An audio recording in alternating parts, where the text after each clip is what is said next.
hand over to Zachary. He's going to moderate the session for us this afternoon. And so welcome to you all, and thank you very much. Thank you so much. Thank you, everyone. And thank you all for coming out today and having this excellent session with us today.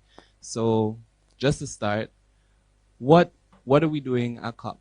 You know, why are we here? What are your perspectives? What organizations are you with? And give us a little background.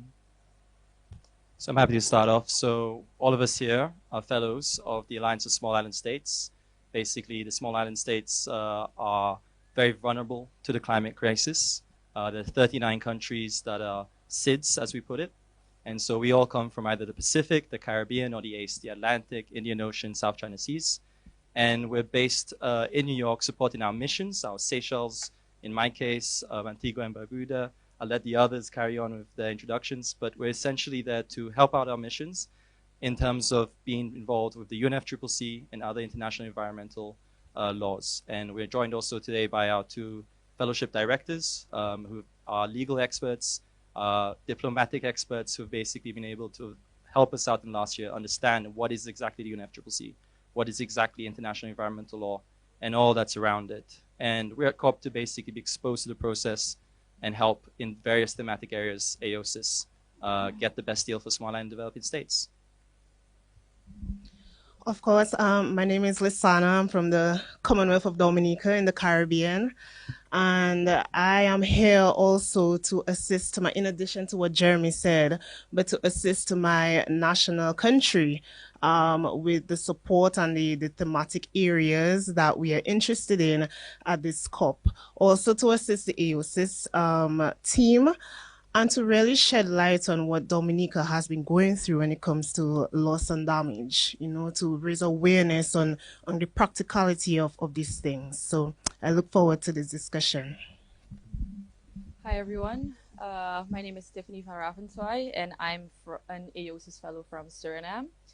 Suriname is also from part of the Caribbean. We are not an island, but we are one of the smallest countries in South America. So we actually also have similar climate change effects as the islands. And so I'm here about to shed light on the subject as well. I'm really looking forward to this conversation. And I'm here at the COP to also support my national delegation. And it's really important to participate in these discussions because these outcomes will have effect on our countries as well. So it's better to be part of the conversation and join the fight together with our people that have similar views as us and come with one message and tackle this together. Thank you. Kia ora all. My name's Isaac Ryan. I'm from the Cook Islands. A little bit different to my colleagues and friends up on the stage. The Cook Islands isn't actually a UN member state, so I'm working for the mission of Belize.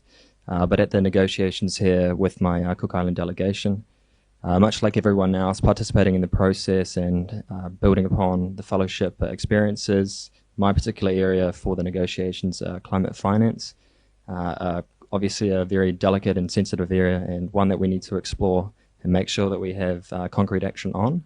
I think I'll leave it there until we get into the discussions, but nice to see you all. Hi, everyone. My name is Chandra, and I'm from the Federated States of Micronesia. And I'm here with our AOSIS fellows to support our fellowship and also our delegations. And so it's important to remember that developing countries don't always have the manpower to attend these conferences, to attend these meetings. And so oftentimes our voices aren't heard. Our needs are not being met. Our needs are not being expressed. And so it's really an honor to be here and to make sure that those needs are being shared and to make sure that other countries are hearing what's going on in our country. And so when we're asking for action, we can all share in these collective needs and make sure that it's one giant wave of information so that it brings more power to this message that we bring to people. Thank you. All right, excellent, excellent. So what I'm hearing as a theme really is sharing, support, the fact that developing countries, especially small island and small countries, are having issues with representation and actually being in the room. So that leads to the next question. As a group message, or perhaps from your individual perspectives as well, what's your understanding when you hear climate justice? What does climate justice mean to you? I can go first, but I think it's going to be quite a diverse set of answers. I was asked this actually this morning in a private sector setting, and I think this setting is a bit different from that. But climate justice, you have to think about intergenerational justice. You have to think about cross-regional justice, and intra as well as inter justice. And justice for you and me means what is right, what is wrong.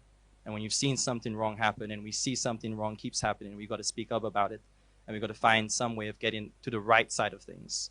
And so we have to think about that in our future sense. We have to think about past tense. We have to think in our own countries, in other countries. Who's to blame? Who can solve these things? These are all part of the justice question.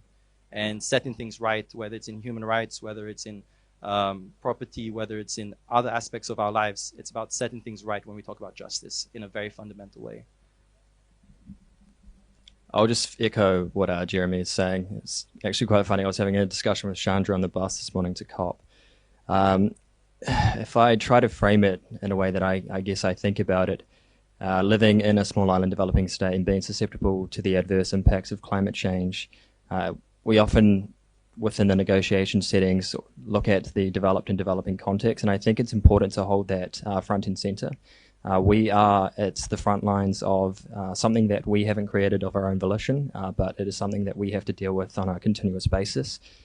When you have these small communities, my country, 15 islands, population of 15,000 people spread across, we're dealing with it on a day in, day out basis. It's front and center. It's not something we can turn our mind off to.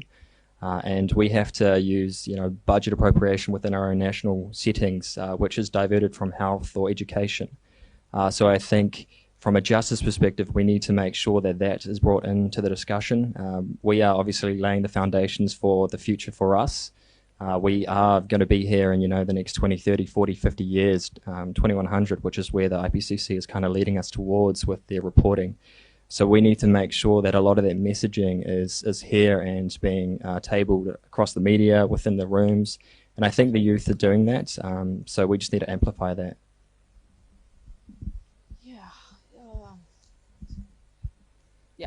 So, louder? Oh, okay.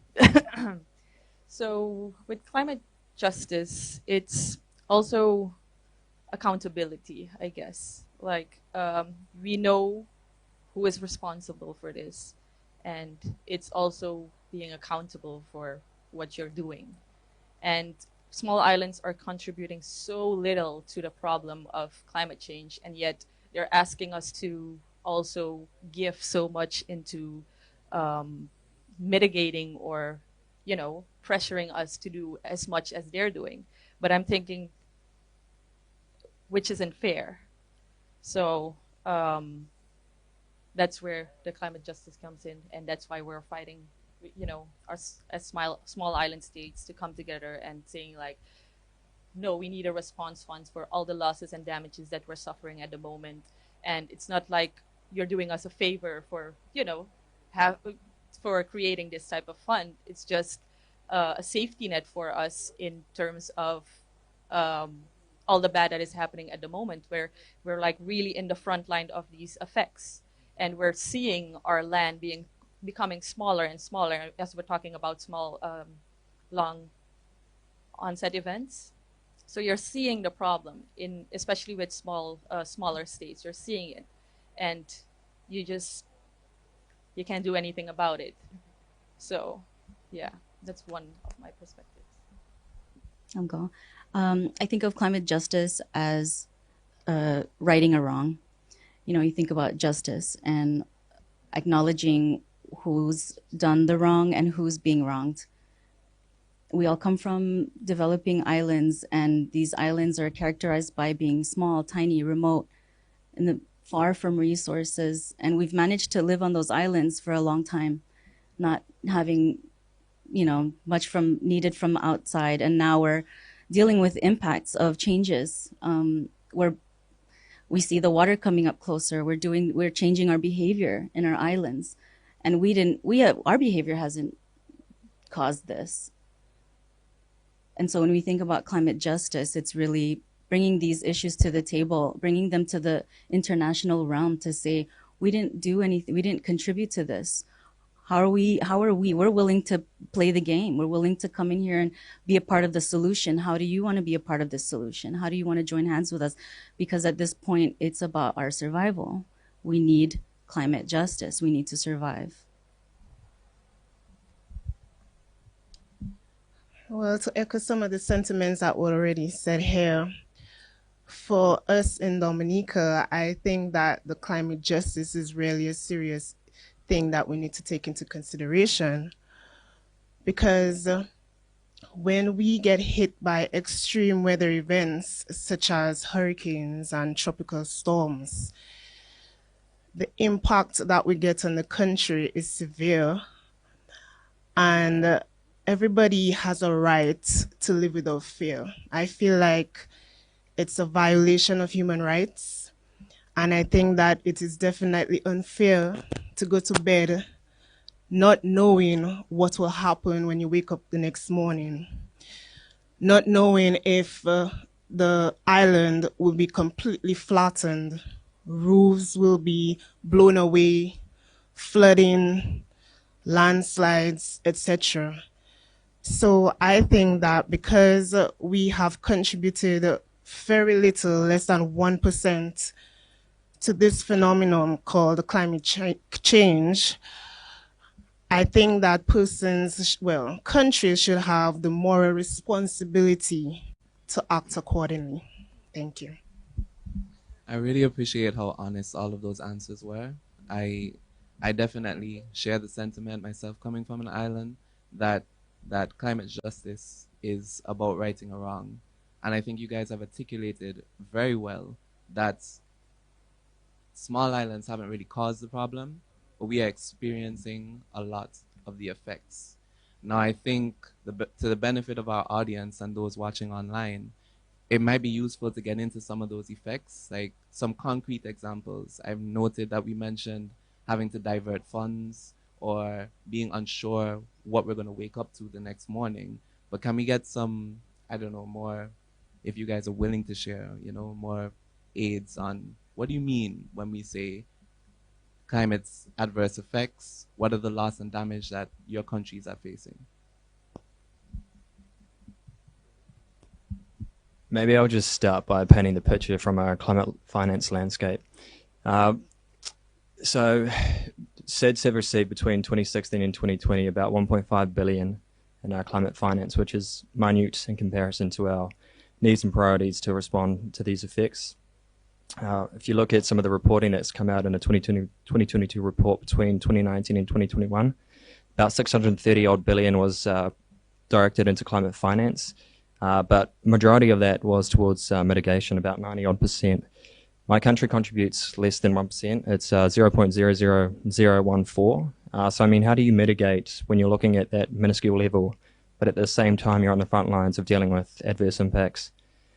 There's already statistics out there saying that annual loss and damage associated with climate change is about 2.1% on average, but within the Pacific region, that's more or less around 6.5%, and it's going to be growing more as we get towards 2030 with those figures hitting double digits. So I think we need to understand the finance first and foremost in order to help us respond and address these issues that we are facing. For the Cook Islands, we are facing both economic and non-economic losses. I won't delve into that just yet because I think we'll probably touch on that a little bit further. But I think that's probably just helps my fellows up here paint a little bit of a picture around the quantums that we're looking at. It is quite enormous. Those billions will turn into trillions. But yeah, I'll leave it there and then I might jump back in a little bit later.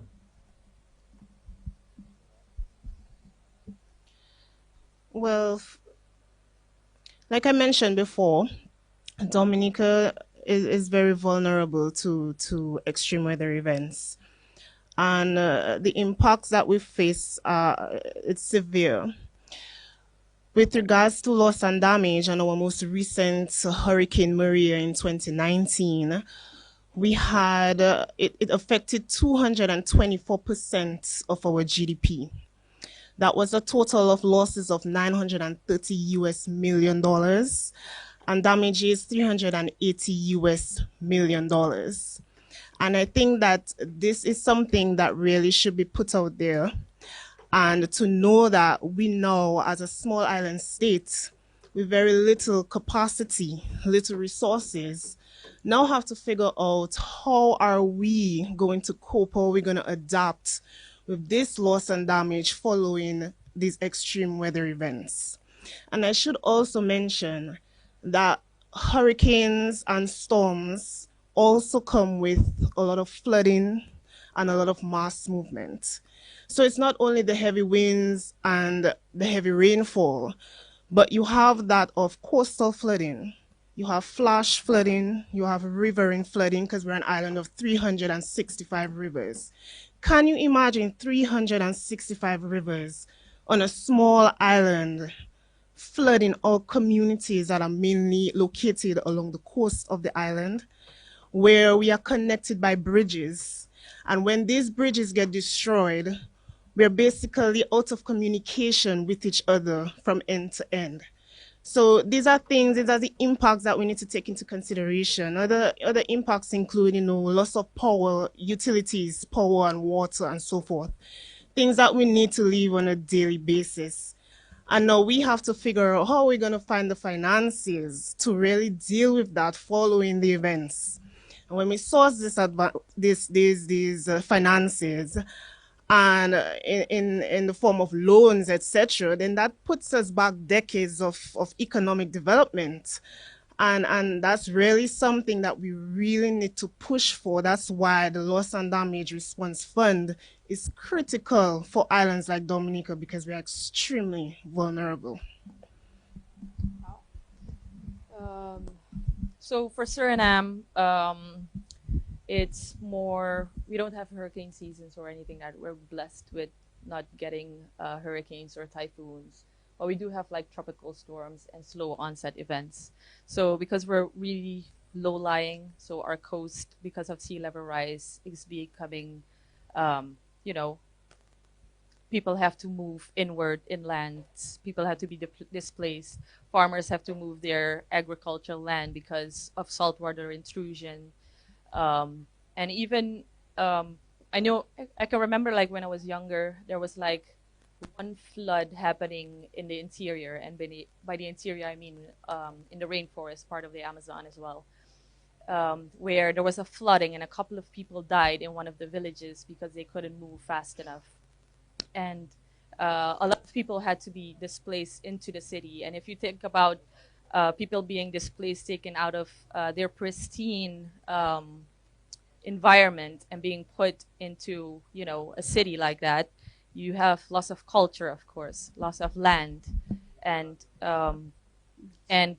it also becomes like a culture shock as well for them, because they're not used to these types of things. And how do you, as a developing country, deal with that? You don't have the resources or the support to help these people, and yeah, so these are one of the few losses and damage. And yeah, as I mentioned, it was when I was little. Now every year there's like a flood, and not even only in the rainforest, but also in the city.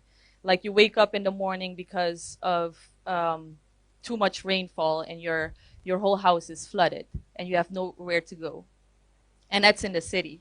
So now we have to move inland, and so you're just seeing before your eyes your country getting smaller and smaller because of the sea level rise. And sorry, a fly is bugging me. Yeah, and yeah, now it's every year, and we have in Suriname, we have seasons, right? You have the dry season and you have the rainy season. Now, because of climate change, you don't even know which season it is, because it's raining in the dry season and it's wet, and it's dry in the rainy season. It's like, what is going on? Like everything is out of order. You have to also try to adapt to those certain types of things, because if there's no rain, how are you going to feed, wet your crops and that kind of stuff? How are you going to grow your crops? And it's a lot that we have to deal with because of climate change. And yeah, we don't have the support necessary for this. And that's why, as you mentioned, the Loss and Damage Fund is really critical for islands and small countries like ours. So something that I've found really interesting during this AOSIS fellowship is to see the similarities between our small island developing states. We share so many similarities in terms of the way that we're dealing with climate change. Many of us are already beginning to build our homes further inland. Many of us are already growing saltwater resistant crops, staple crops. Our children have already tasted saltwater resistant crops. We're sending our fishermen further out into dangerous waters for food. When we think about the way that climate change as a buzzword has evolved in the past 10 years, it's not indicative of what we're doing in the islands already. We've already begun to change our behavior. We've already had to deal with this issue. And so when we bring the issue of loss and damage to the table, this is years of experience that we're bringing and trying to negotiate for help. So it's encouraging to see that we have a lot of similarities, and so our voice will be stronger in these rooms. If I can come in quickly, and I think what Chandra is definitely speaking to is our special circumstances. And I think also what I want to touch on is scale, because I think you can relate to a lot of what's been said. So when we talk about special circumstances, you have to understand we are countries of under 100,000, maybe up to 1 million people maximum. When we're talking about special circumstances, we're thinking of lacks of economics of scales. We're remote. We have very small amount of economic choices, either tourism, fisheries, maybe agriculture, and some other things. So when you hear from Dominica that 90% of your GDP is gone, or 224% of your GDP gone, if you can think about that in America, America's economy is something like 21 trillion. If you had the same event happen to a country like America, where you have 224% of your GDP gone overnight, you're looking at $50 trillion. That's the richest country in the world that wouldn't be able to survive that. I mean, having the chance to visit Antigua and Barbuda, I remember Zachary, and definitely you should elaborate on this, not just as a moderator, but in going on this topic. I think having a whole island, Barbuda, having to evacuate. I mean, can we imagine a whole community having to evacuate from a storm and there's no ability to respond to that storm? I come from Seychelles, which is in a position where we don't have cyclones, where you have tropical storms. But I can remember when corals were basically vibrant and pristine. And in the last 2 decades, I'm getting to 28, so maybe you can say 3 decades, we've seen coral bleaching not only increase, but also become more severe. So the frequency is increasing. And so we know that the ecosystem value for our tourism, for our fisheries, it means our local fishermen cannot get the kind of fish that they had before. It means the nutrition goes down. It means we need to import more. Again, the debt that's been discussed is an issue. So we have to think about small island states on a scale because it's all relatable. It'll all happen to your countries as well. It'll just happen to us first. And we're really here to not just be the doom and gloom, but you'll hear also that there's solutions. I mean, we talk about corals not just being bleached, but also have research going on to find the most regenerative, the most resilient corals out there. The kind of crops that have been tested on small island states and other vulnerable countries, such as in Africa, they are going to be useful for all these other developed countries that are causing these issues. But we don't have the resources. We can be hotbeds for innovation, for solutions that can scale up. We're willing to test things out. We have been testing it out, innovative finance and other things, but we need to basically be given the kind of right attention. And I think something that Lizana had told, and there's so many conversations we had, but I remember you had said something about people being afraid of the wind. That's the first sign of hurricanes coming. I mean, there's a whole non-economic aspect to this thing when your culture is destroyed. I know Philemone from Fiji, who's here as well, who was talking about how whole communities, their cemeteries they've been told that this will be gone and you'll lose your ancestry. I mean, there's no price that can be put on this. And so we talk about adaptation, we talk about mitigation because we don't want these things to happen in the first place. The reason we're talking about loss and damage is because those things are happening and they will happen to everybody else. And it'll be too great, the cost. Definitely. Thank you so much for all the inputs. And I think I also would take the opportunity to just share my own perspective in that I think we're all saying the same thing. Loss and damage is a response. And I think what a lot of people don't understand, they associate loss and damage only with extreme weather events. But from our examples, loss and damage includes the loss of culture. It includes fear, to be quite honest. It includes fear about what our future is going to look like. And very eloquently put by Chandra, it is happening now to the small islands and the small states. And the world narrative seems to be that we're in the last stages of climate change and we need to do something now before it gets worse. The islands have been in that worst stage for a while now, and that's why we are asking for a fund for assistance. So in relation to Antigua and Barbuda, where I am from, we're a country made up of 2 main islands and some smaller islands that are surrounding the 2 main ones. And Barbuda was hit by a hurricane in 2017. 98% of the infrastructure on the island was gone. Not damaged, was gone. The strength of the hurricane was such that the person, if you did not move from Barbuda to Antigua before the hurricane hit, we could not do anything until the hurricane passed. And then after the hurricane passed, and I think this is also something that speaks to the special circumstances of islands, recovery is different in islands as well, because to recover Barbuda, all of the instruments, all of the relief, all of the coordination was done in Antigua, but then we have to take a 3-hour boat to Barbuda, and then you have to set up a base in Barbuda to start dishing out whatever recovery action that you're doing. But then, at the end of the day, because 98% of the infrastructure is gone, you then have to start deconstructing what you have constructed today and move it back to Antigua.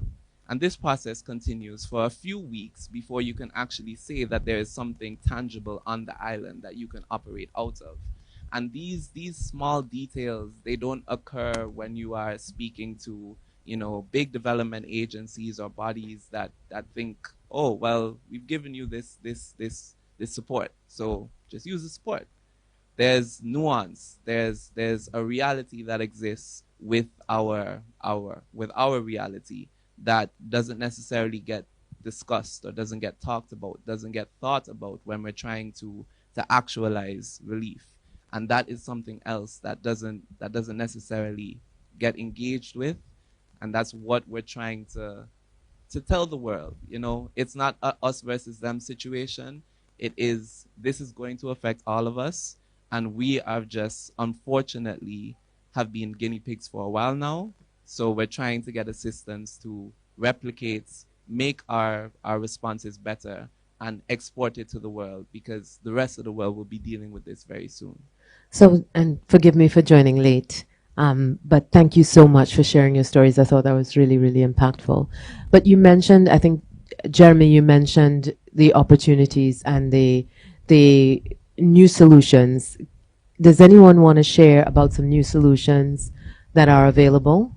I mean, I think it'll be really helpful to think about what are some new solutions that are coming to the table. Tiffany? Oh, yeah? Sure. Since you have you have the mic, go ahead. So in Suriname, as I mentioned, we're a developing country, so you're gonna have to be innovative. You're gonna have to be innovative in your solutions. So you see what you have in front of you, and you gotta work with what you have. So we're thinking about nature-based solutions, for examples, or local or indigenous knowledge, for example. And one of those solutions is what we used for our coast for sea water intrusion is replanting our mangroves, for instance. Like a whole mangrove forest has been planted in front of our coast, just so that nature, if you nurture nature, it will take care of you, sort of.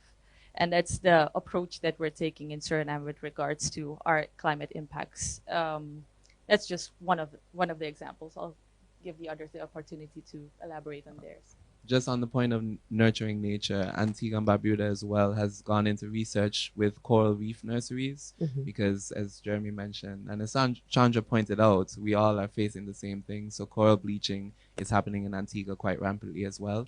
We have a few coral reef nurseries towards the southern part of our island with the hopes that we're looking into resiliency, which species are better capable to deal with the increasing temperatures. Okay. Chandra, anything you want to add to New Solutions? What comes to mind for Federated States of Micronesia is we're a large ocean state, and so we think a lot about how we preserve and conserve our protein, our fish. And so we've dedicated a lot of area in our oceans to as a marine protected area. And again, we go back to nature-based solutions. What can developing countries do? How do we empower our own communities to take action with limited resources? And so we try to do our best to use what we do have. And so in addition to that, we are also planting mangroves, similar to Suriname. And our ancestors knew this. They knew this. They've been planting mangroves for several years and always protecting. So when we think about development, unfortunately, a lot of times that means we pave paradise and put up a parking lot. And we need to go back to planting trees and planting mangroves and having that relationship with nature again, being connected with the environment the way we used to be. You know, it's Zach, I saw you were coming in, but I was just pointing out to Suriname. They just released a study, and there's 7 countries in the world that are already at net zero, and 3 of those are in the Caribbean, and 1 is Suriname. And I think a lot of times in the region, we don't get the recognition for the advancements that we have, the fact that we are working in harmony with nature. And I think these are opportunities that we can capitalize on to get greater attention and to get more of a spotlight, because what we're asking for is not aid or assistance. What we're asking for is that wealth that is harming us, that carbon in the atmosphere, to repatriate that wealth to solve some of the problems that it's caused. And I like to be super clear on what we're asking for is not assistance, because there is a cost to the carbon and we are the ones bearing that cost. Yeah? Zach? So, just Jeremy. Jeremy, It's all sorry, good. It's all sorry. good. From my side, I just wanted to, based on we talked about finance. So we're not waiting for finance in sense. So we've been innovative. So I know Seychelles is a leader with this in terms of we had a debt for nature swap, and now we're seeing countries like Belize, we're seeing countries like Barbados. I believe there's another African country, if I might be mistaken, maybe Ghana. But there's all these solutions in terms of finance that we're saying, hey, we're understanding that this is something, whether there's debt out there, whether there's other things, so we can find a way in which for our nature that nurtures us, or whether it's in terms of carbon sequestration and other things. They even talks around climate swaps being a discussion point. All these things are things that we are willing to put out and say, hey, this is what we're testing out. And in the case of Seychelles, we've been able to redirect funds so that it goes into conservation, it goes into adaptation. And so we've been able to do voluntary fish closures that weren't possible before without feasibility studies, so that fishermen are able to get fish all year round to feed their communities. The kind of science that's been taking place, so we can take, find the most resilient types of coral, find their genetics, and ensure that those are the ones that will still be around. I mean, islands are full of solutions. You know this, we know this. We just need the attention from the international community to come and talk to us. Yeah. And whether it's traditional, local, married with scientific, we're quite good at this, and we should be trusted partners. Yeah. Isaac, I haven't heard from you. I think I'll just pick up on the point that Jeremy raised around the debt issue. So, I mean, for Belize, working in the Belize mission in New York, being able to go out to credit holders and buy back your debt on 45 or 55 cents on the dollar, and then use that funding that you would have been servicing your debt on and actually redirecting it into your climate change adaptation efforts, allows you to not only obviously respond and adapt to it, but then it releases some of that debt burden. So when I spoke earlier on that 1.5 billion received over 2016 to 2020, I didn't elaborate on the point that comparing that metric of 1.5 to the 26 or 27 billion that is paid to our external creditors in debt repayments. I mean, when you look at how much money is going to servicing our debt, which many of us are already in ridiculous amounts of, if we could actually channel that money into our own country to allow us to go through our adaptation actions, we wouldn't be in the position that we are, but we are forced to, because like my country, we are high income.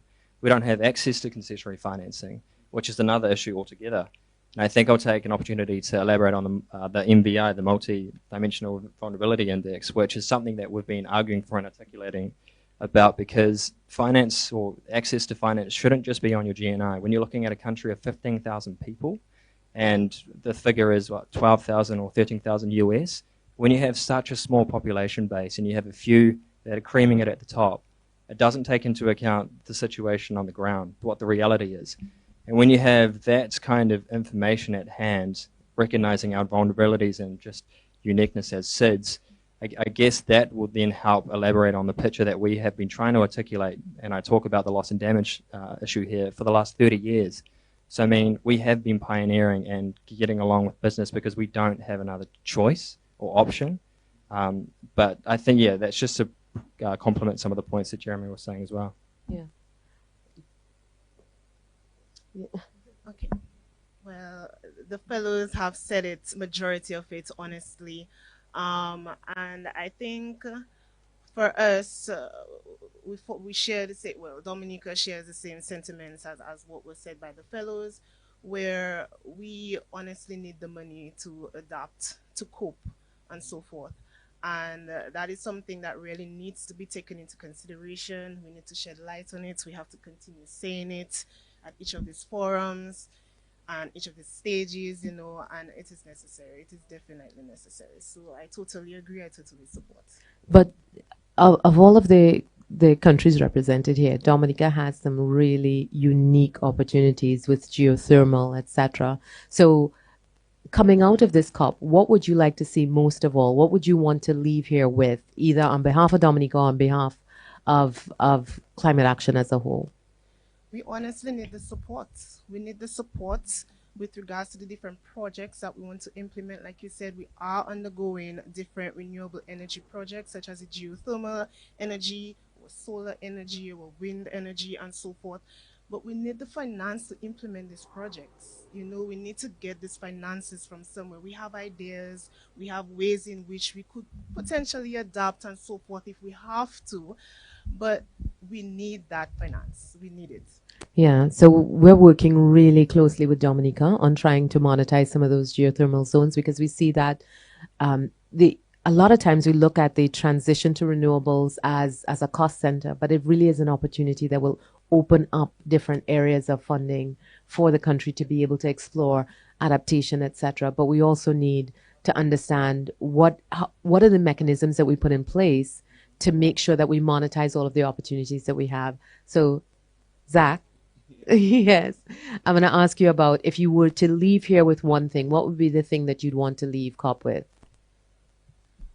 If I was to leave here with one thing, I think, speaking on the national capacity, what Antigua and Barbuda has been pioneering at COP has really been a loss and damage response fund. And for all the reasons that have been stated on the stage here today, taking into account the starting point of islands, the economic insecurity, the risk and adverse effects that are increasing with frequency and severity, it really is untenable to continue on this path without some sort of support from the UNFCCC system. And if we don't get that support, we're heading, it is an existential crisis. Either we will be, and either the existential will come from climate adverse effects, or it will come from deaths. But one way or another, the islands won't survive. And you know, we've gotten three sort of either city or country level pledges so far on loss and damage. We had Scotland and the city in Belgium, and Denmark, now the first like country pledging to loss and damage, a couple of philanthropists. So the loss and damage fund now is at about 20 million.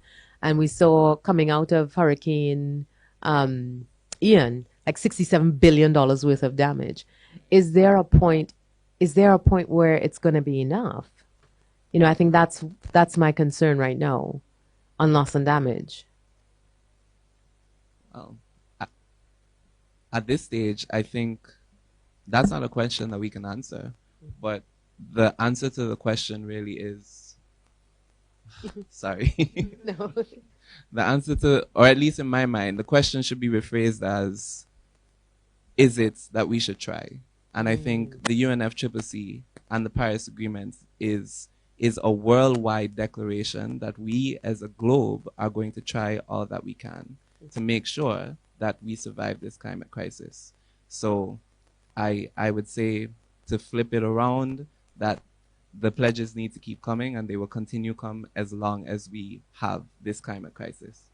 Okay, agreed. Jeremy? Yeah, if I can add on to that a little bit. We see pledges. Pledges, commitments, promises.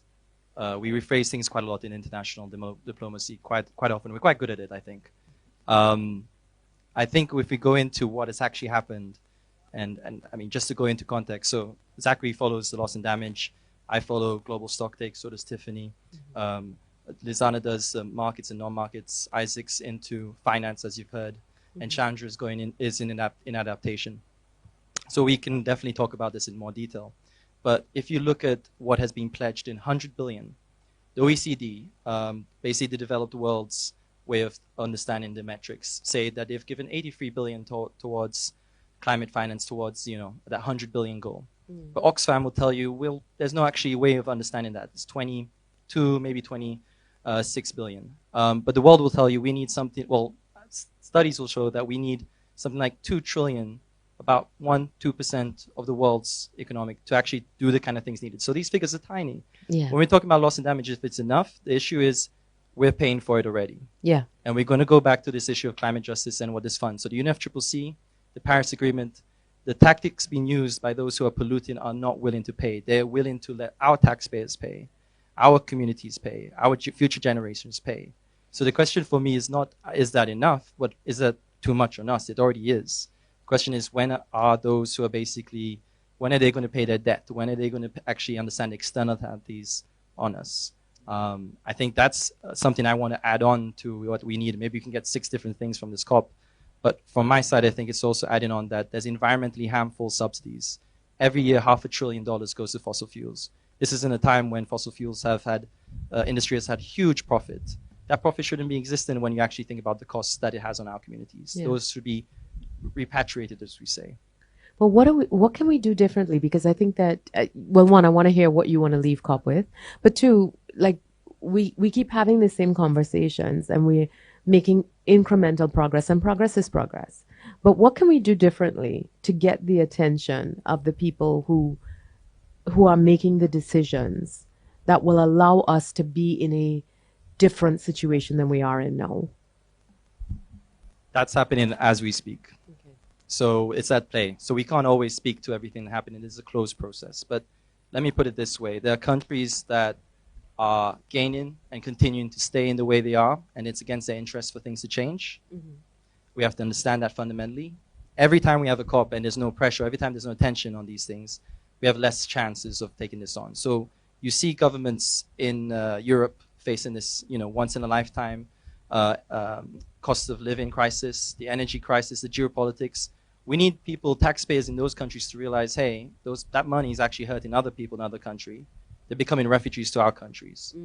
They might see this aid being given out, but the reality is their governments are taking choices that are affecting them and other people. And in the years to come, it will hurt them even more. Yeah. And what will happen is we might be forgotten because people are looking inside, right? Yeah. They're trying to see what's going on. So we need to understand that these conferences, there's every effort being done by those who are losing badly and dying from climate change. But behind the closed doors, those who will lose out, who is not in their interest, they also try in every way to stop every sign of progress. That's the truth. Yeah. I'm not naming any names, but that's the truth. Tiffany? So for me, building on theirs, what they're going to leave it for COP, I would say I would like to see climate action, because everything is interlinked. So if people don't stop emitting, the losses and damages will keep happening, and we will be at a certain point where the earth will be so hot that won't be enjoyable, or our kids won't even be left with an earth to begin with.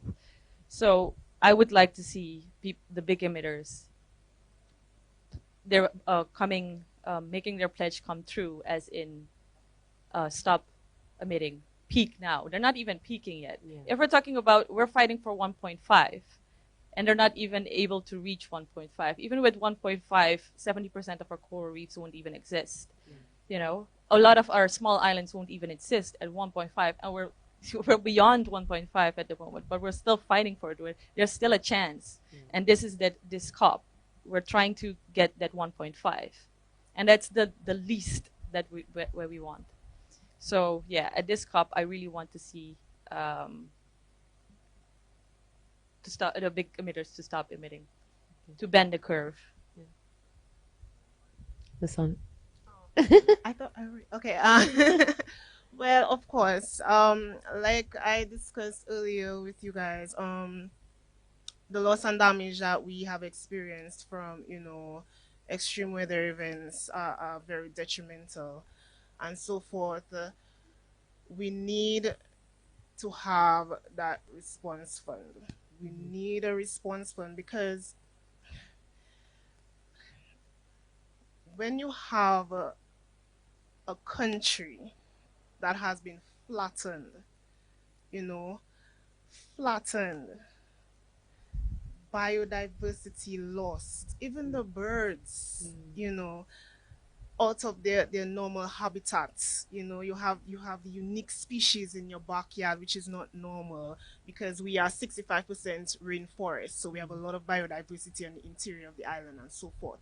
So you have this biodiversity loss, terrestrial ecosystems and marine ecosystems that are damaged. What are we going to do? We have low capacity, low resources. We need some type of response fund, so I feel, honestly, I keep reiterating, but this is critical. It is honestly critical, especially for Dominica, because like I mentioned before, even now, we experienced over the weekend, the east of the country had a huge landslide. It was a mud flow, persons were injured, roads were damaged. Where is the funds to respond to that? Where do we get it from? We have to go again and ask the outside source, whether we get it as loans, etc. And like I mentioned, it stunts the growth. It stunts our economic growth. And we need to ensure that persons are aware that this is happening. Just some rainfall, overnight rainfall, the east of the island, mudslides. We need that response fund. Isaac?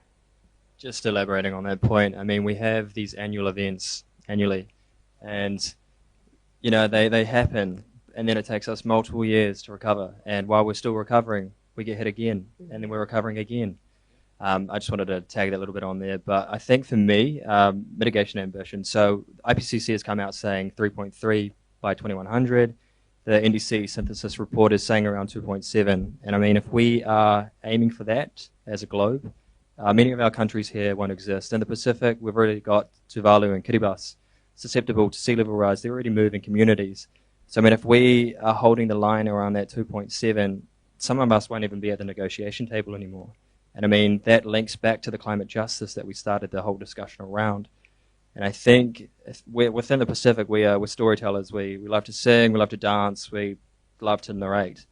And I think we have been doing that for a very long time now. And I think, looking at some of the audience here, the youth are doing that as well across their various platforms, Instagram or any other social media platform. They are articulating it. And I think it needs to be more nuanced into the mainstream media. But the thing for me leaving COP would be that mitigation ambition. We need increased pledges. We can't hide behind the crisis that are occurring right now. We need to pierce that corporate veil and actually lift back and see what the actual reality is for us, because although they're experiencing some of the events, like my colleagues are saying, we've been experiencing this for 30 odd years, and it's only going to increase for all of us. So why don't we collectively as a globe move towards obviously trying to alleviate some of that harm? And that's where I think the mitigation ambition comes in. And for us, 1.5. Thank you. I believe you asked two questions. So there was, what can we do differently, and what do I hope to get out of this? And I think what we can do differently, I always advocate for voting. Youth, vote. Get out there, vote. Find the leader who stands on a platform for climate and vote for that person and push for that person to be in a position where they can be setting the rules and the boundaries we have that voice. And if you don't use that, taxation without representation is tyranny. And so get out there and vote. What I expect to get out of this is also higher mitigation. I was at the Montreal Protocol meetings, and we talk about ozone depleting substances. And so it's not just CO2. We gotta decrease emissions on it's methane, it's other ozone depleting substances. And so it's a holistic basket of gases that we need to start tackling, and we have to start tackling it now. And so applying pressure to those big emitters, and really not just in CO2, but in all the harmful gases. And I think I am really happy to see so much participation in these international conferences. And so these are gaining traction all over the world. And so continuing to participate in these worlds, in this realm, making sure our voices are heard as small island states, as developing countries, bringing our message continuously to the world. All right. Do we have any questions from the audience?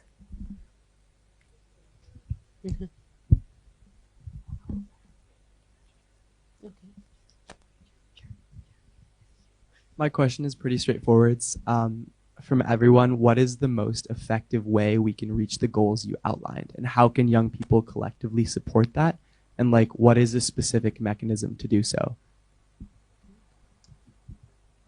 If I can start off with this fellowship, just to point out and use the fact that this fellowship is one where it's open to small island developing states if you want to be able to know and increase the capacity of your country to take part in these negotiations, but also help your country understand what's going on. So apply to these kind of fellowships, be here as you guys are here right now, take part of these, because when there are people who understand the history, the background of these things, your ministers or your other representatives here, they need that capacity if you're a small island developing state. Or if you're a developed country, they need your eyes, they need your knowledge to keep them accountable. And I think the vote-in is something that's sort of being brought up, but if we can be here, if we can ask the right questions, and if you see someone's lying, maybe you can point that out. And I think that's something that's important at just this level. I think if we go back on the ground, I've been lucky enough to work with many young people, I'm talking 12 years old, getting them into this fight, especially if you're in a vulnerable country, the earlier the better. And not just giving them the doom, but giving them the solutions and being connected to to our networks that we have, so that they don't have to repeat the mistakes or take the long road in terms of fixing these things, so that they can jump to where they're actually doing impact as well. So I think that's key, two key bits from the international and from the ground. The only thing that I would add is that would be a response for youth in vulnerable states, but I think youth in developed countries as well have a role to play. And I think even if per se you don't necessarily understand the plight that we're trying to communicate, living in a developed country, you do understand the plight that if nothing changes, your country will have the same effects that we are experiencing now. So despite the motivation, I think the action should still be the same, that you need to communicate with your own youths in the developed world. You also need to definitely vote and make sure that your representation reflects a view, an ideology of a world that you want to see, and you continue to protect that in whatever way you can. Another question, great, yeah. Hi, it's more of a comment than a question, and I do apologize. I came very late, so I missed most of the conversation. My name is Victoria Alice. I'm a youth delegate from the Seychelles. I just, based on the conversation we hear a lot about climate finance and unlocking finance for loss and damage, for adaptation.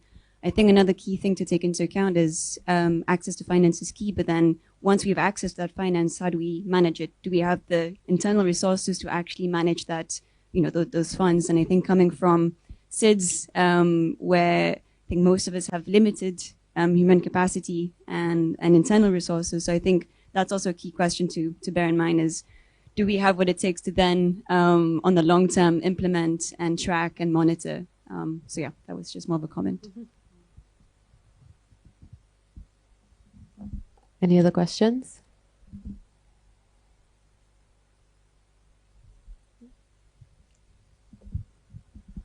Hi. So I grew up in the Bahamas, so I also consider myself an island baby, definitely.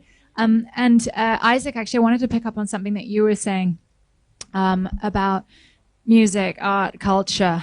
It's so rich in these beautiful islands that you guys come from, and the rest of us around the world benefit from them massively in our day-to-day lives, whether we turn on the radio and Bob Marley's singing a tune, or I mean, in many, many ways. And I think that's a beautiful way for you guys to connect and reaffirm those connections with youth in the developing world, in the developed world, so-called developed world. And I'd love to hear more about some of those ties and opportunities perhaps that we haven't made the most of yet, and maybe other ways to try and shake up the conversation, try and get youth engaged from different parts of the world to look through different lenses, perhaps. I think you hit it on the head. Music is something that brings people together. It allows you to basically, in my mind anyway, what I associate music with is you take away all your layers of, like, you build yourself up and you go into these negotiation settings and everyone's just high level tension everywhere because you're all obviously fighting for your positions and interests. But music can pierce straight through that and allow people to actually resonate with one another and, you know, relate on a human element. I think that's the issue that we often forget, is that we are all human beings and music does provide that opportunity to bring you together. We often speak about in the Pacific Talanoa, which is sitting down, you know, everyone's just having a bit of a chat, but you get a lot achieved when no one has their guard up.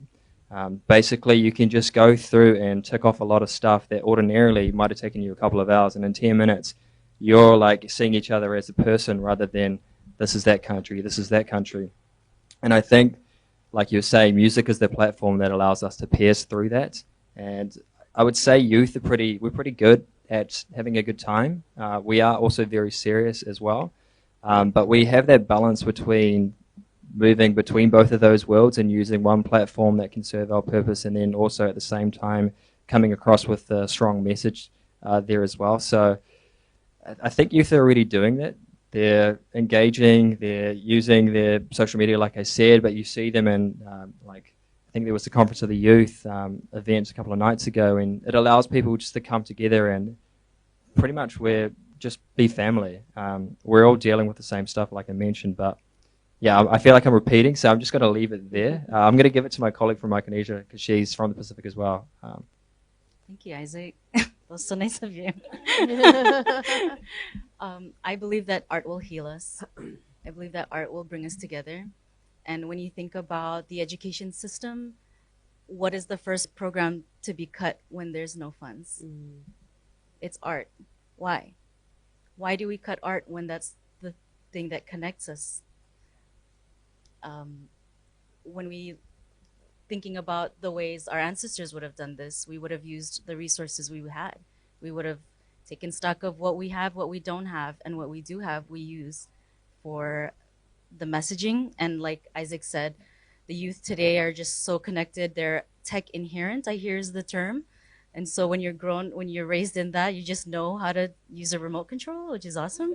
And so using your platforms, finding influencers to also share those messages around the world and on a bigger platform, I think is super helpful. But I'm, seeing how the youth is taking up arms and questioning the system and making change. I think there's a lot that's going to be happening in the next 5-10 years, hopefully sooner. All right. Well, thank you all so very much. We really appreciate it. And thank you so much to these amazing panelists for sharing their stories. We really appreciate you being here to listen. Thank you. Thank you.